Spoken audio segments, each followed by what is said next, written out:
chapter 5. People were selling their possessions and lands, and they were giving the money to the church. And Ananias and Sapphira decided to, let's almost do that. So they sold a piece of property, and they kept back part of the money for themselves, and they took the rest and brought it to the church, and they told Peter, this is all we got. And Peter confronted them about lying to the Holy Spirit, and they were both struck down, dead. Ananias first, and then Sapphira later. You see, they were punished for their sin, and the church was warned about falsehoods and about commitment. Folks, God's wrath, God's punishment is an awesome thing. There's no doubt in those people's minds what was happening.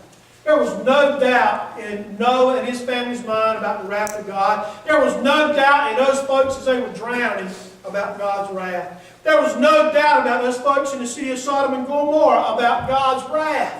There was no doubt in that Israelite camp about God's wrath when Achan had disobeyed God. There was no doubt in the church about God's wrath when they remembered Ananias and Sapphira. And the very same God who punished them will also punish the world today. And we need to understand that God's wrath is there because we have rejected that holiness. Now, if we look back here in Genesis chapter 3, we can see God's wrath there as well. That certain swift and eternal punishment for their sin. It says there, first of all, that the serpent was cursed in verse 14 and following. God said to the serpent that you're going to crawl on your belly and you're going to eat dust all the days of your life. Now, don't snakes crawl on their belly anyway? Don't serpents do that anyway? Evidently they did back in the beginning. That's right. There was something different about those serpents than what we think of as a snake today. And we can understand eating dirt is never going to be a good thing. But God also said that there's going to be enmity between the serpent and the man. Enmity means hostility, hatred, bad feelings. Now, isn't that the truth? Isn't there enmity between man and snakes today? Now, I know that there are a few strange individuals in this world who really like snakes. You know, and they'll go pick them up, play with them, and keep them in their house for pets. And I understand that there's a few strange folks out there. But far and away, most of humanity is terrified of snakes. Even when there's not a real reason to be scared of the snake. Even when it's not a poisonous snake. People are scared of it. Aren't they? Aren't they? You know?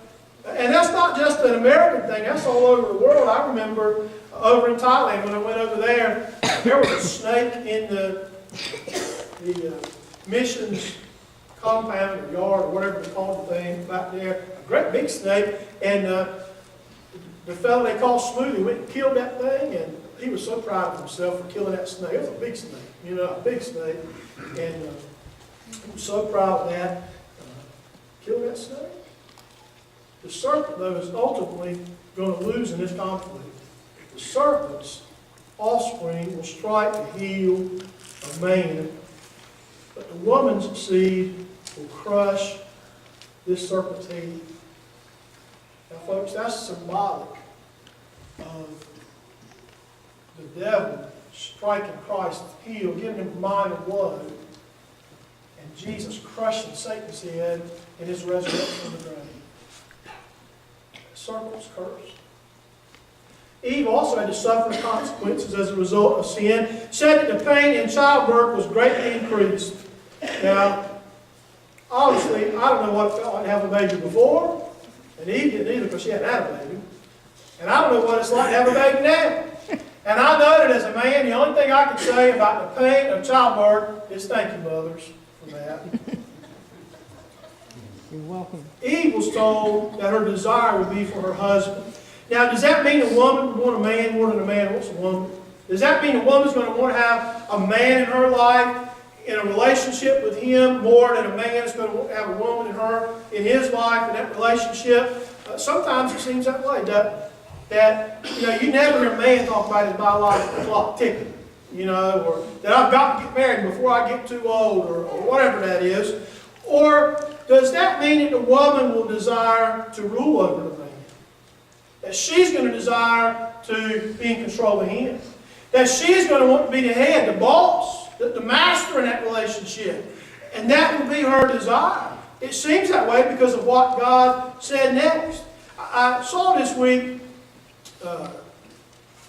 Eddie back there on YouTube in the old days, Jerry Clower, and he was up in New York City, and he was going to be on some big television show. And he said that while he was waiting in that room for his turn to come out, that the she-coon of all the women's livers came in there. You ever heard that? You need to go find out and listen to it. But Jerry Clower said he got up to offer her a seat like a gentleman would, and she flew all in his face and embarrassed him and said, you know, you're treating me as a second-class citizen. And he said, no, ma'am, my elders taught me to respect the lady, and that's why I'm going to let you sit down. And she said, well, I'm not going to sit in your chair. You just well sit there. So it says she sat down on the floor, just to embarrass him. And he said, well, I wouldn't do that to embarrass you. And he finally asked her, said, what is it that you're really trying to accomplish and liberate these women from? And she went on to tell him how every man has oppressed every woman in the world, and just on and on. And finally he said, well, let me tell you about Mama. Now that's what we refer to his wife as Mama. We refer to his wife as Mama. So let me tell you about Mama. He said, Mama gets to sleep just as late as she wants to sleep in the morning. Don't nobody wake Mama up. Until 8 o'clock, Mama's got to get out of bed and go unlock the door and let the girl in that I've hired to take care of Mama and to clean the house up and to do for Mama what she don't want to do for herself. And Mama can either cook her own breakfast or she can have breakfast bought to her when she wants it. And Mama can watch those TV soap operas on 3 different televisions in the house that I bought for Mama. And Mama can watch TV laying down or sitting down or leaning up, whichever one she wants to do. And when Mama wants to go to get her hair fixed or go to the grocery store, she drives a gold Lincoln Continental automobile that I bought for Mama. He said, Miss Woman's liber, Mama don't want you to mess with her liberation. Folks, it's not that women are to be mistreated or beat down or abused or put upon. But it means that the man is the head of the wife. Paul later spoke about the husband and wife relationship in his letters, and he said that's the relationship between Christ and the church. That each has a role to play. That Christ is the head, that the church is the bride. There are some things the church is supposed to do. There are some obligations that the church has. There are some things that the church is to do and be, but there are some things that only Christ can do because He's the head, and the church cannot try to usurp that authority from Christ. It's the same way with men and women today. Your desire will be for your husband. He'll rule over you. And Adam also had consequences to suffer as well. It says that the ground is cursed because of you, and that you would have to work in painful toil to earn your food. Now, work is not a result of sin. Let's keep that thought in mind. We've talked about that before. When Adam was created and put in a garden, God said you're to work the garden. You're to take care of it. But when sin entered into the world, it became a painful toil. It became sorrow, it became distress and unpleasant, and that work became a burden. And thorns and thistles began to grow, and it seems like those things grow better than the good things do. So the work that Adam did changed because the ground was cursed. And the ground brought forth bad things better than it did good things, it seems. And he says that it's by the sweat of your brow that you eat your food until you return to that ground. Now, this sweat of the brow that God spoke to Adam was not a little perspiration that comes up here in the forehead. You know, sometimes we might get a little overheated, and we get a little hot, and we get damp on our forehead. That's not what he's talking about. The Hebrew, and I'm not a Hebrew scholar by any means. I'm not even an English scholar sometimes. But the Hebrew says, by the sweat of your nostril. Now, what in the world what is nostril sweat?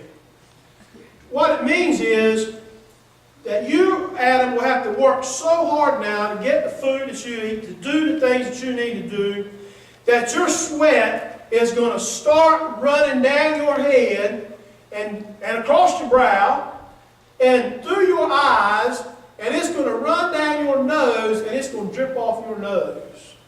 Have you ever worked hard enough that the sweat ran off your nose? Probably most of us have.